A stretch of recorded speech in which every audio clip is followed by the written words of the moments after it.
O retrato, Oswaldo Peralva. Parte 18. O relatório secreto. A bomba do relatório secreto de Khrushchev sobre os monstruosos crimes praticados por Stalin não explodiu de vez sobre o Cominform. Chegou através de estilhaços que caíram a intervalos em forma de notícias transmitidas à boca pequena ou de trechos reproduzidos em diversos jornais europeus. Pessoalmente, eu tinha acesso normal, não só a jornais e revistas brasileiros, como aos de diversos países da Europa, recebido por outros representantes de partidos. E não só a jornais comunistas, como até anticomunistas. Era um privilégio que se nos facultava, porque deviam considerar-nos vacinados contra essa propaganda burguesa.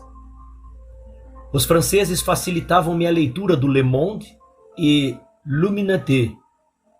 Os italianos a leitura do Paese Sera, Rinascita, Segundo Contemporâneo, L'Unità e até de jornais de Trieste, que seguiam em linha titista. Com os ingleses, eu obtinha não só o Daily Worker, como a edição europeia do New York Times. Foi lendo algum desses jornais e também escutando estações de rádio estrangeiras que os representantes italianos, argentino e eu, por exemplo, tomamos conhecimento primeiro de que existia um relatório secreto e depois de trechos mesmos deste relatório. Não quisemos desde logo acreditar nessas notícias. O próprio Le Monde publicou, com reservas, o primeiro trecho, observando que a veracidade daquela correspondência era de responsabilidade exclusiva de seu enviado a Moscou. Por sua vez, os correspondentes faziam questão de advertir que não lhes cabia o mérito por tão sensacionais furos. Eram os dirigentes soviéticos mesmos que estavam dando fugas. Fuites, dizia o enviado francês. Há trechos do relatório. Parece que, a princípio, tanto os jornais como seus correspondentes temiam estar sendo vítimas de espetacular barriga, como se diz na gíria da imprensa, visando a desmoralizá-los. E quando nós supunhamos que se tratasse de mais uma invencionice desses jornais... vamos de novo. E quanto a nós, supunhamos que se tratasse de mais uma invencionice desses jornais. Mas a insistência na divulgação de outros trechos, desvendando aspectos desconhecidos de acontecimentos públicos e notórios, acabou rasgando em nossa consciência a admissão da possibilidade, não ainda de que as acusações fossem verdadeiras, mas de que Khrushchev as houvesse feito. Era a primeira brecha que os fatos iriam alargar com ímpeto cada vez maior. Senti que entrar em estado de crise, obcecado, passei a fazer-me 1001 perguntas que não encontravam respostas, a buscar 1001 explicações que simplesmente não existiam. Parece que todas as luzes se haviam apagado e eu me movia como um fantasma pela escuridão. Durante 5 dias não consegui conciliar o sono. Rolava na cama, a cabeça ardente, o sangue latejando na fronte, a vã esperança de decifrar uma charada mitológica. Era como se a esfinge tivesse avançado de Tebas sobre Bucareste, esmagando os guardas de todas as fronteiras, invadindo o recinto do Cominform diante dos milicianos impotentes, arrombado a porta do edifício, depois a porta do meu apartamento, depois a porta do meu quarto, e me propusesse um enigma staliniano, ameaçando: ou decifras ou te devoro. Na terceira ou quarta noite, exausto, desesperado, fechava os olhos. Tentava expulsar da mente as imagens sangrentas dos homens torturados, dos cadáveres amontoados ao pé do muro, dos soldados de chumbo com a estrela vermelha no cap. E tampava os ouvidos para não escutar os gritos alucinantes das vítimas. Usei todos os artifícios contra essas alucinações. Recorri à memória, procurando lembrar a figura simpática de Stalin, conforme aparecia em certas fotos, carregando nos braços uma moçoila e sorrindo paternalmente. Recordei a cena de vésperas de sua morte.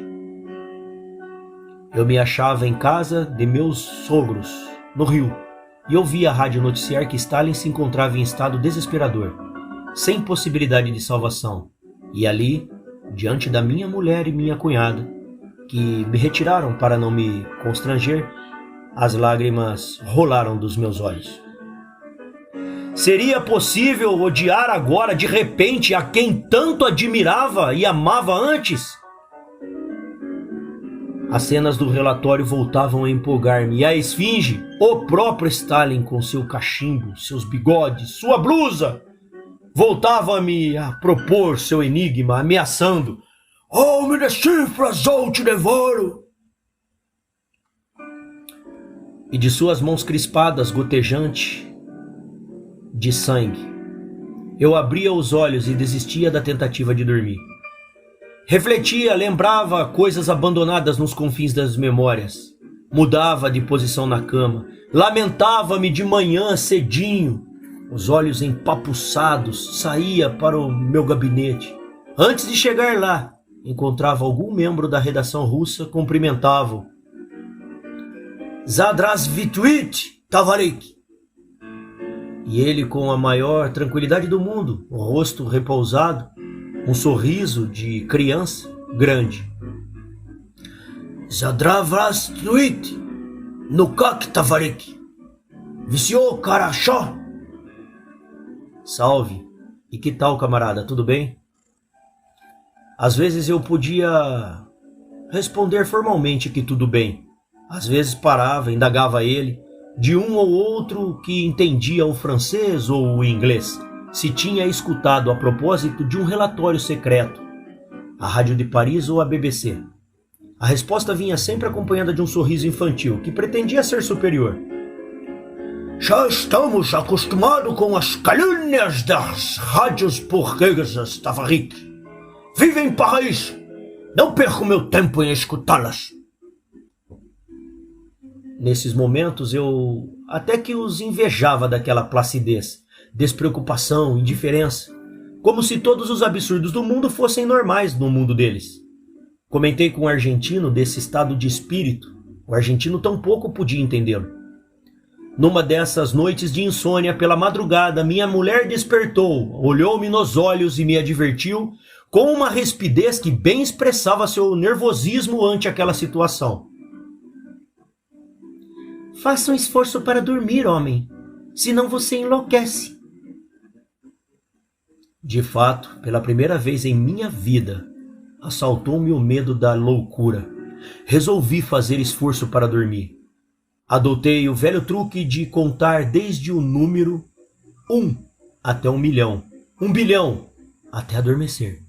Mas antes de chegar a 200, tive o pensamento insensivelmente desviado para o enigma staliniano.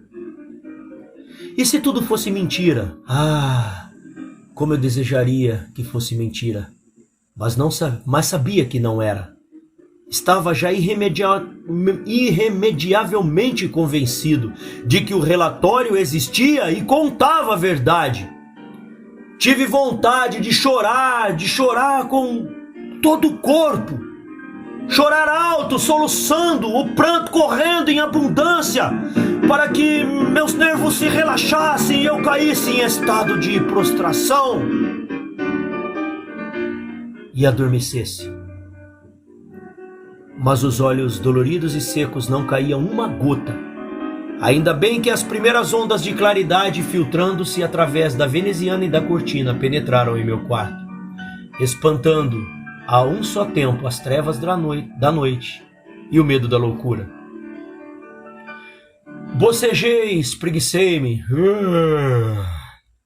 Como se despertasse de um sono agitado por O pesadelos. que você acha? Não tiver com Opis. medo, irmãozinho. Assim, todo coração. Era Pega uma lá. obrazinha fácil. Eita. Pera aí, pessoal, que entrou um fundo errado aqui. Deixa eu só um minutinho aí, galera. Deixa eu pegar o fundinho certo aqui. Eu bati num lugar errado aqui e mudei o fundo musical. Mas vamos lá. Vamos por um list, ok? Soltando. Bom, voltando à leitura. Onde eu estava agora, hein? Vocês me acompanham por paciência, né?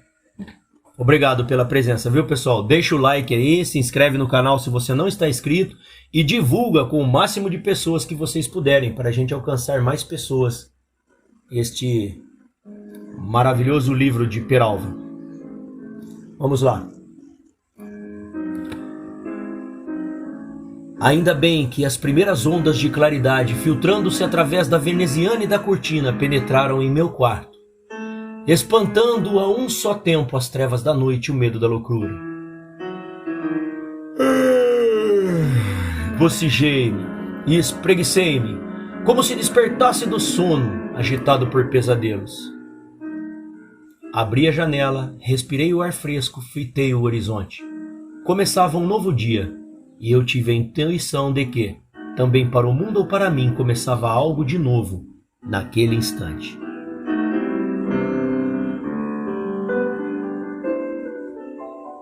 Mark Borisovich Mitin regressara de Moscou. Como membro do Comitê Central do PCUS, assistira não só às reuniões ordinárias do 20º Congresso de seu partido, como também à reunião secreta em que foi lido o relatório de Khrushchev. No mesmo dia, esteve na sala de reuniões do Cominforme, conversou rápida e informalmente com algum de nós. Triste, de cabeça baixa, falou sobre a morte de Bierut. Como se recorda o presidente da República Popular da Polônia, Bolesław Bierut, faleceu em Moscou no final dos trabalhos do Congresso. Seu coração não teria resistido ao impacto do relatório secreto. Não que tudo aquilo constituísse para ele revelações. Saberia de muita coisa, de muitos assassinatos, desterros, perseguições, torturas, mas sempre esteve disposto a justificar tudo em nome da causa, como medida de segurança. Na Polônia mesma, sob seu governo, não se cometeram tantos crimes? Mas agora afirmava-se que tudo aquilo fora obra de um desvairado, de um monstro georgiano preocupado em conservar e aumentar seu poder pessoal. Bierut terá pensado nos 18 membros da direção do Partido Comunista Polonês, que em 1938, portanto pouco tempo antes da invasão da Polônia pelas tropas nazistas, foram atraídos a Moscou, qualificados de agente do inimigo e fuzilados.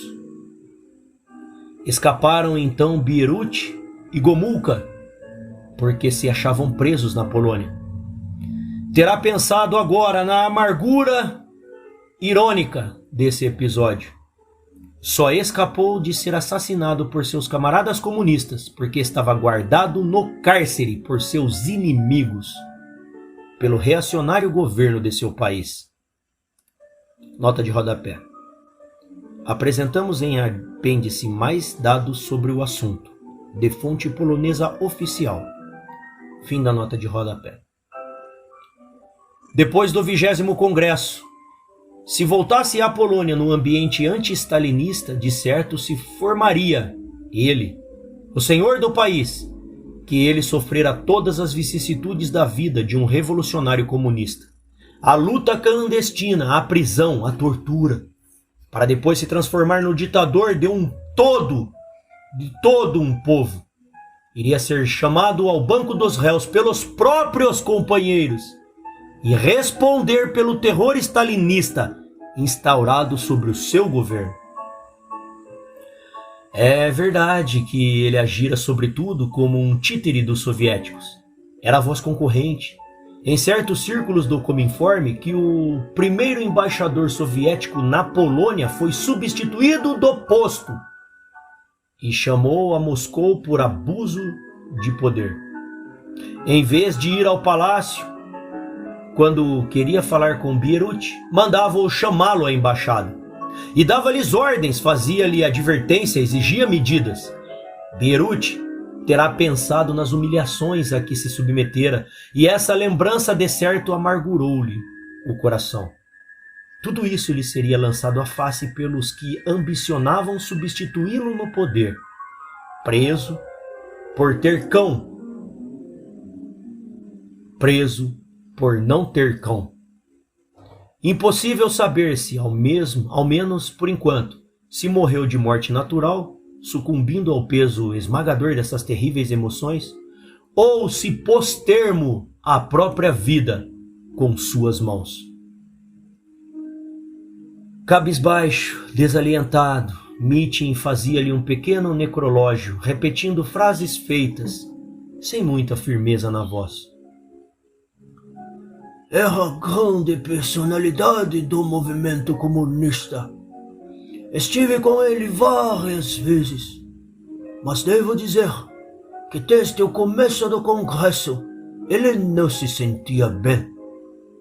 Andava adoentado. Ouvimos em silêncio, murmuramos frases vagas e Mitin se despediu de nós. Tomou o carro, foi para casa.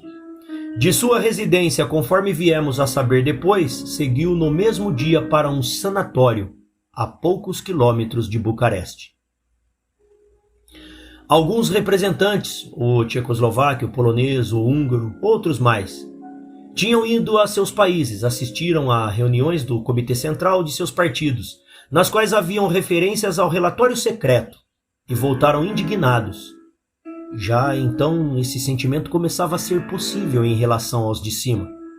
Interpelaram o redator-chefe Biesundinov, e este se limitou a dizer que cada representante iria escutar a leitura do documento do Comitê Central de seus respectivos partidos. Mas a resposta não satisfez, e foi crescendo a onda de sussurros e rumores. Acontece que só uns poucos representantes, precisamente aqueles dos países onde o Partido Comunista se achava no poder, tinham possibilidades de sair de Bucareste e ali voltar com facilidade. E os outros? Os representantes do partido no Cominforme sempre gozaram dos privilégios de receber a transmissão de um resumo das reuniões secretas do CC e do PCOS. Por que então ocultar-nos um relatório que estava sendo divulgado aos pedaços na imprensa europeia? Só poderia haver uma razão. Mitin era um dos dirigentes soviéticos mais vinculados a Stalin, servindo-lhe de escrita várias vezes. Além disso, foi um dos autores da biografia oficial do Stalin, editada pelo Instituto Marx Engels Lenin, e que Khrushchev qualificou de simplesmente abjeta pela sabugice com que os biógrafos endeusavam o biografado. Para Mitin, que cometera tanta bajulação, que fizera elogios tão servis a Stalin, convenhamos que seria uma tarefa acima de suas forças ter de recitar-nos esse imenso relato de crimes atribuídos a seu ídolo. Por isso, se não foi inventada, caiu providencialmente do céu a enfermidade que o acometera por aqueles dias. Coube a Biesundinov, afinal, declamar o relatório. Convocou uma reunião secretíssima, da qual foi excluída a maioria dos tradutores, os representantes italiano, sírio-libanês, cubano, argentino, além de mim, e outros mais que entendíamos a língua francesa. Utilizamos todos um só intérprete, o do representante da França. E assim se fez em relação a outros grupos, quando nas reuniões normais cada representante ia acompanhado de seu próprio intérprete. Recomendaram-nos que o documento era ultra secreto e nenhum de nós tinha o direito de transmiti-lo a ninguém. mesmo que se tratasse de algum dirigente do nosso próprio partido, mais responsável que nós. Terminada a leitura, após quase 3 horas, feito alguns comentários banais por Biesundinov, foi-nos franqueada a palavra. Permanecemos todos mudos e quedros. Mas não de espanto, porque já conhecíamos o texto. Alguns através dos seus partidos, outros através da rádio e da imprensa europeia não comunista. Permanecemos mudos porque não havia comentário possível no momento, salvo o de que coincidia plenamente com trechos divulgados na imprensa estrangeira. Mais tarde, já em Praga, pude ler o texto completo em inglês que vinha publicado no New York Times. Irving Potash, dirigente americano que lá se encontrava, emprestou-me o exemplar que recebera e eu o li traduzindo-o para um grupo de dirigentes espanhóis que estiveram no 20º Congresso em Moscou, onde não tomaram conhecimento sequer da existência do informe. Mais tarde, ainda li-o novamente na íntegra, em Le Monde. Verifiquei que ambas as versões, a inglesa e a francesa, nada alteravam. Correspondiam de fato ao texto oficial que nos foi lido por Biesundinov. Pelo que pude apurar, a primeira leitura do informe secreto foi feita perante os membros do Comitê Central do PCOS, ou talvez perante os delegados soviéticos ao Congresso, mas os representantes dos partidos comunistas da China, França e Itália, e das repúblicas populares europeias. Aos demais dirigentes não foi dada a confiança, ao menos de advertir que havia um relatório falando sobre os crimes de Stalin. O resultado é que Harry Pollitt, por exemplo, o velho dirigente do Partido Comunista da Inglaterra, só sabia do assunto aquilo que os informes oficiais revelaram, críticas veladas a Stalin. Mas enquanto ele se demorava em Moscou, ainda 2 semanas após o Congresso, na mais santa ignorância, a imprensa inglesa já havia divulgado os trechos principais do relatório secreto. Ao desembarcar no aeroporto em Londres, uma legião de repórteres e fotógrafos o assediou. Nunca em seu país ele havia despertado tamanho interesse. Crivaram-no de perguntas sobre Stalin, os crimes de Stalin, o relatório secreto de Stalin, e tudo bom que o bom homem respondia em chavões habituais. Calúnias, invenções, Stalin continuava amado pelos comunistas no mundo inteiro. Os jornalistas notaram que ele de nada sabia e o puseram em ridículo, apresentando-o na pele de um consumado idiota. Abriu-se então as páginas do Daily Worker, londrino, um debate em torno do Congresso do PCOS. Pollitt escreveu um artigo sob o título O Papel de Stalin, The Role of Stalin, na edição 24 de março de 1956, repetindo os mesmos chavões e as mesmas acusações formais contidos nos documentos públicos do conclave anti-stalinista. Nada que revelasse o mais leve espírito crítico em relação aos novos fatos. Mas os membros da base, através de cartas e artigos, começaram a surgir muitas críticas. No dia 26, estampou-se uma carta ao leitor W.S., que assim principiava. Abre aspas. Por que o partido até o momento não conseguiu atrair massas em seu apoio neste país? Jamais fomos capazes de admitir isto, que se ocultava em nossas mentes. Que tem havido bastante verdade nas críticas de nossos inimigos de que nós éramos instrumentos de Moscou. E é precisamente isso que tem afastado muitas pessoas que provavelmente nos apoiariam. Fecha aspas. No dia 27, em carta que recebeu o título de Covardia Moral, o leitor J.S.T. John escrevia, abre aspas, esperamos que os atuais líderes soviéticos estejam reparando os erros que, como colaboradores de Stalin, presumivelmente ajudaram a cometer. Mas a gente percebe no artigo da Polite uma continuação do mesmo velho e abjeto entusiasmo por tudo que eles dizem ou fazem. Por que, por exemplo, eles não os criticam por não publicarem um relatório completo dos discursos de Khrushchev na reunião privada do 20º Congresso, agora que muitas partes dele escaparam? Ele podia também censurá-lo, porque o convidariam a ir para Moscou. E depois o mandaram de volta a seu país, depois de lhe haverem dito apenas uma parte da verdade. Fecha aspas. Na mesma edição, publica-se outra carta, firmada com as iniciais SC, comentando: Henry Polite escreveu sábado que se os erros passados têm de ser corrigidos, a verdade sobre o passado deve ser dita publicamente. Isto é precisamente o que não tem sido feito.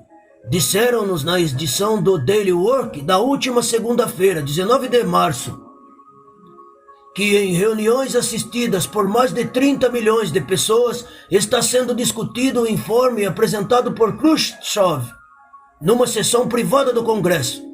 Apenas fragmentos desse informe chegaram até nós, ao que parece deliberadamente.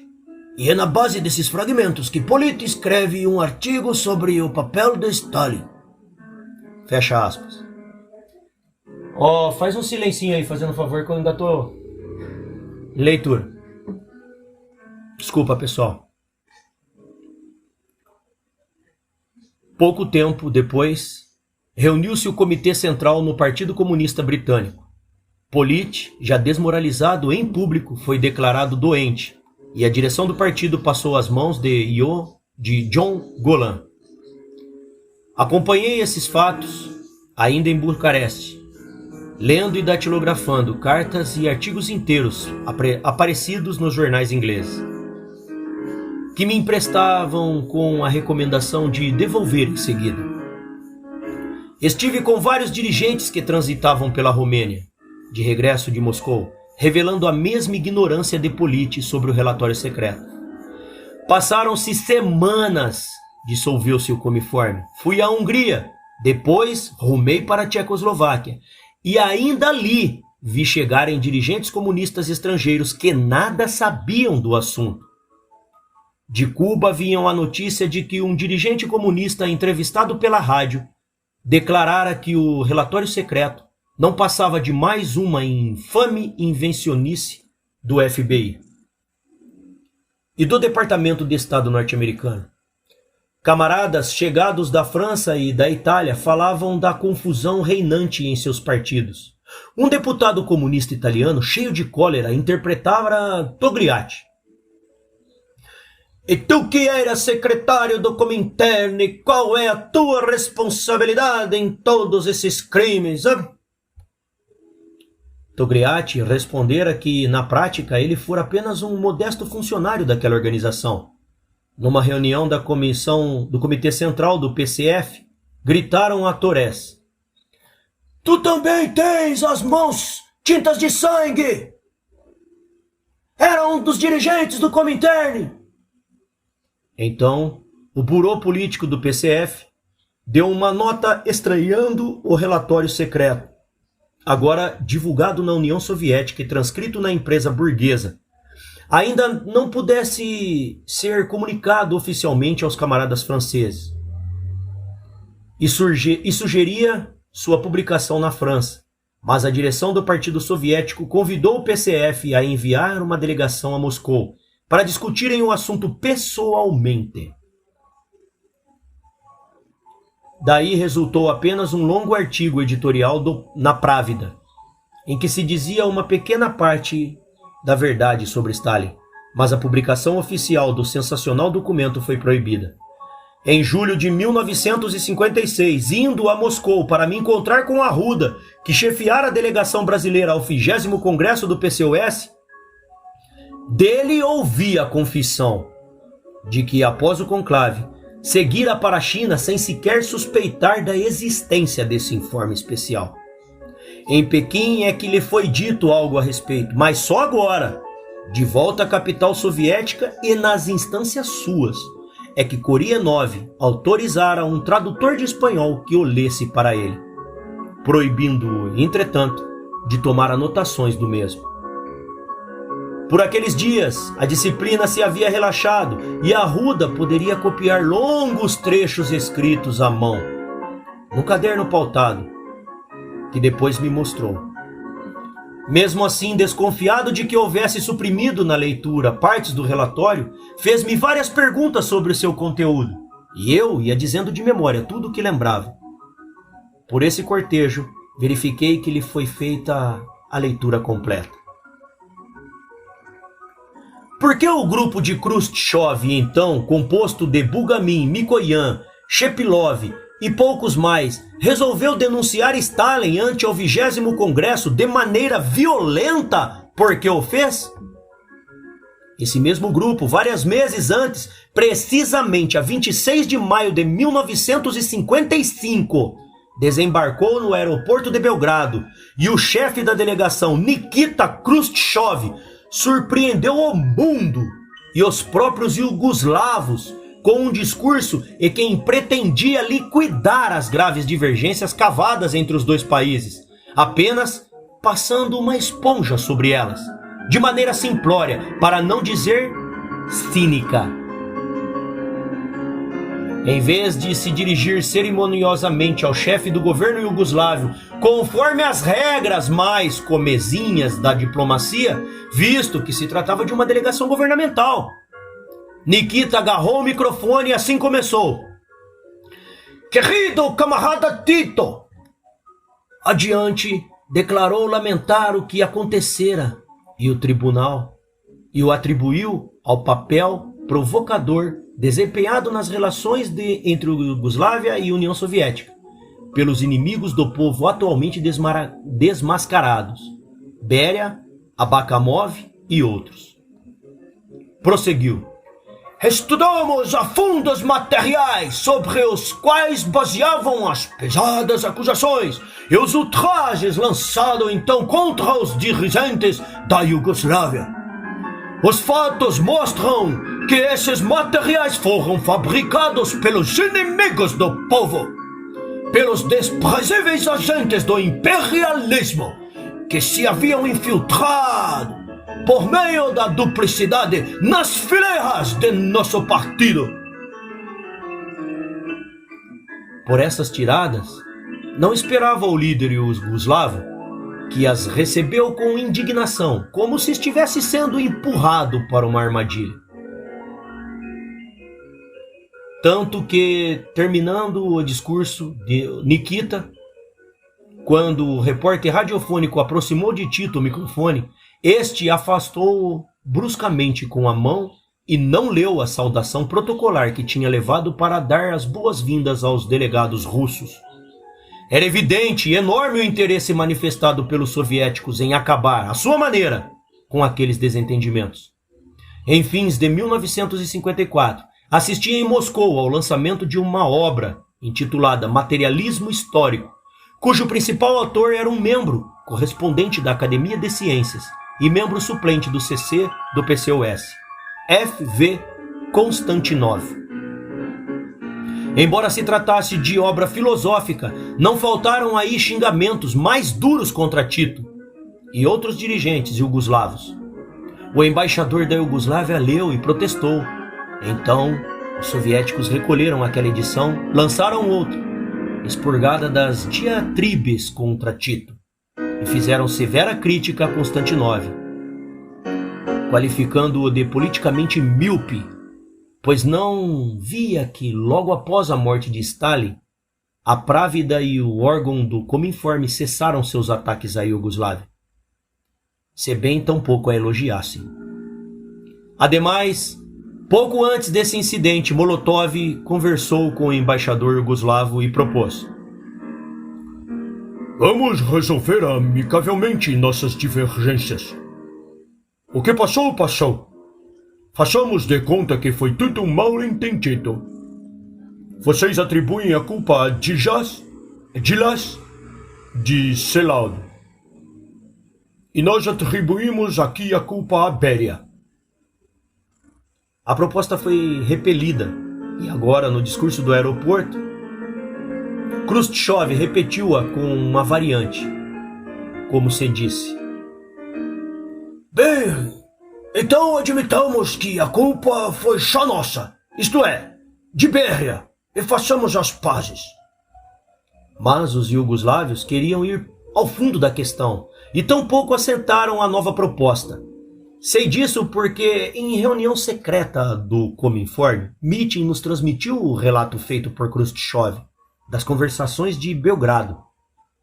Primeiramente, houve um convite a Tito para ir a Moscou, mas o marechal iugoslavo não se sentia em segurança para ir à União Soviética, pois bem conhecia os métodos stalinistas e contrapôs que se encontrasse à margem do Danúbio, num ponto qualquer da fronteira com a Hungria ou a Romênia. A isto contestara Khrushchev. A União Soviética é uma nação demasiado grande para caber debaixo de uma árvore, na fronteira. Neste caso, preferimos ir ao vosso encontro em Belgrado. E foram. No curso das negociações que se desenrolaram no plano intragovernamental, houve, entretanto, longa e áspera discussão em torno das questões partidárias, porque os soviéticos queriam atribuir todas as perseguições, calúnias, boicotes, conspirações contra a Iugoslávia a esses dois camaradas, que eles já tinham passado pelas armas, Béria e Abakumov. Mas Tito obstinava-se em declarar que Béria e Abakumov eram simples lacaios de Stalin, e concluía: o responsável por tudo foi o próprio Stalin. Aí o temperamental Nikita ameaça teatralmente romper as conversações. E Nikita diz: você, camarada Tito, é incoerente, porque se diz leninista e ao mesmo tempo agride Stalin, o melhor discípulo de Lenin. Se os camaradas insistirem nessa atitude, arrumaremos as marras e partiremos de volta. Stalina nie dadinme. Nota de rodapé. Trata-se de simples imitação da chantagem feita pelo ministro russo White. Ou VT, não sei como é que se lê. Quando, em 1905, negociava com os japoneses o Tratado da Paz, após fragorosa derrota sofrida pela marinha tsarista, tratou de arrancar-lhes melhores condições, ameaçando arrumar as malas e partir, rompendo as negociações. Os japoneses cederam, mas Nikita esquecia-se de que, segundo Marx, todos os fatos e personagens de grande importância na história mundial acontecem, por assim dizer, duas vezes. A primeira vez como tragédia, a segunda como farsa. A sua farsa não produziu efeito. Fim da nota de rodapé. E ao representar esse ponto dos debates, Mitin, colocando-se na pele do protagonista, vibrou um murro na mesa e repetiu com ênfase: Stalina nie dadme! Gritou-lhe o camarada Khrushchev. A expressão russa quer dizer ao pé da letra: não daremos Stalin, e tem o sentido de não sacrificaremos Stalin, não entregaremos Stalin às feras. 6 meses depois, por ocasião do natalício de Stalin, o grupo de Nikita ainda parecia disposto a não entregá-lo às feras.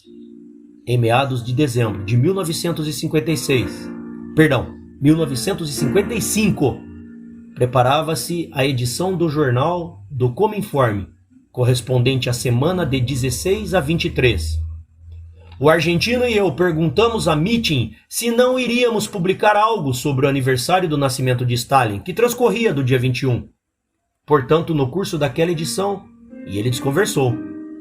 Poderia ter consultado Moscou, mas, sabendo que a questão era delicada, de certo temeu que lá interpretassem essa consulta como sugestão para homenagear seu biografado. e aguardou prudentemente a právida do dia 21 para ver como tratava o assunto. A právida festejou a data, colocando o retrato do temível defunto, como sempre, em meio da página, orlado dos elogios habituais, apenas atenuados de acordo com o novo slogan da luta contra o culto à personalidade. No dia 23, circulou o nosso "Por uma paz duradoura, por uma democracia popular", com o retrato de Stalin em 3 colunas, ocupando 1/4 da primeira página, e tendo ao lado, de cima a baixo, um enorme editorial, também em 3 colunas, isto é, ocupando metade da página, sob o título "A Invencível Doutrina de Marx, Engels, Lenin e Stalin". Ao pé do editorial, uma pequena nota em 8 linhas intituladas "Concessão dos Prêmios Internacionais Stalin pelo fortalecimento da paz entre os povos, correspondentes a 1955". E sob o retrato, amplo noticiário referente à chegada de Bulgamin e Khrushchev à União Soviética, de regresso à sua viagem à Ásia. Eles desembarcaram em Moscou precisamente no dia 21, aniversário de Stalin. Coincidência? O fato é que essa edição do órgão comiformista constituiu grande homenagem à memória do aniversariante. Mas eis que 2 meses depois, em fevereiro de 1956, como um pedaço de céu desabando sobre o movimento comunista mundial, o versato Nikita fazia explodir a bomba de seu relatório secreto. Como se explica isso? Tenho a impressão de que a firme atitude dos dirigentes iugoslávios, cujas boas graças Moscou procurava reconquistar, muito contribuiu para que afinal fosse revelada essa minúscula parte da verdade sobre o tenebroso regime staliniano.